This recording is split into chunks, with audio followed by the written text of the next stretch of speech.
Okay. So as we discussed, Bitcoin is a crypto, not all crypto. So what about the other coins and tokens? Well, that's what we're going to discuss in this episode. What excitement.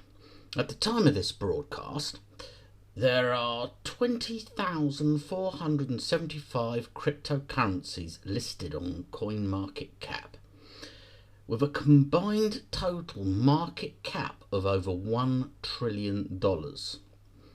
Now, of course, not all of these coins or tokens will amount to anything, but they've sparked enough interest to be listed, so, they're out there. For those of you that didn't quite get what a market cap is, etc., it's basically what the US dollar value is of all of that crypto all added together. Okay, simple. So look, there are four main categories of crypto. Yeah, there's utility, there's payment, there's security, and there's stable. Now, these names do pretty much explain what they do, but I'll go through it anyway. So utility are native to a platform, such as BAT and the Brave browser. They are essentially a fundamental part giving access to services or features within that platform. Payment are used as an alternative to currency. Well, they are a currency. It's just an alternative to your currency. They pay for services or goods inside or outside of their own platforms. That's essentially what Bitcoin was intended to be. It was intended to be a payment token. Then you've got security tokens. Now, security tokens should be governed by financial regulation. However, their definition is not quite as clear-cut as many believe or would like it to be.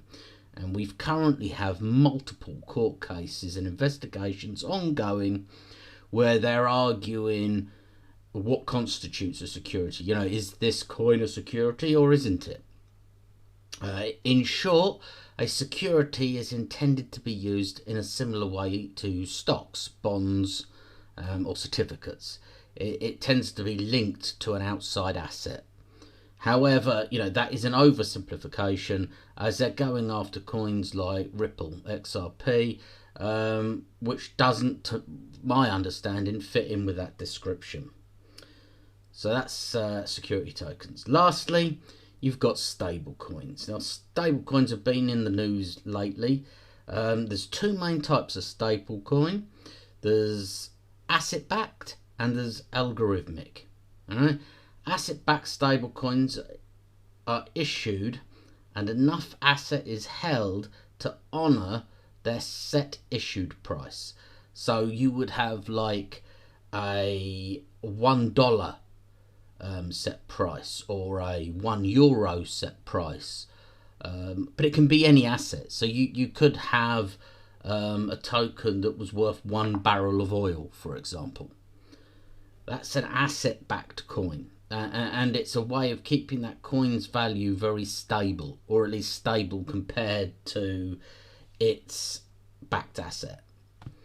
And then the algorithmic attempt to back the stable coin's set value by algorithmically linking it to a separate crypto. The most famous one recently was Terra Luna, where the stable coin was linked to the price of Luna, and that ended terribly. There are plenty of other algorithmic coins. I'm not saying they're all going to end bad, but personally, asset back seems to be the clear winner at the minute. Right, you'll also see exchange tokens and DeFi tokens, but they're kind of classed really as a utility token, because it's just a utility for that exchange. But it's worth mentioning these, as they will be referred to a lot if you're doing other reading and studying. And then the newest kid on the block, that's been making all the news of late, the NFT, which is a non-fungible token. To explain this simply, it's basically a certificate of ownership of a one-of-a-kind digital asset.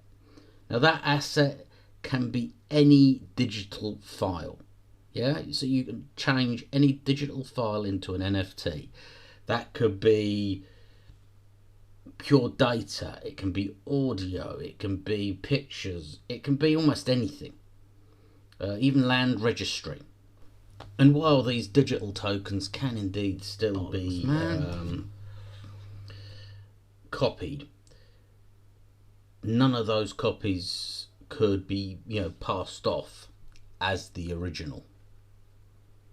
All things crypto by a duck life. See you next time.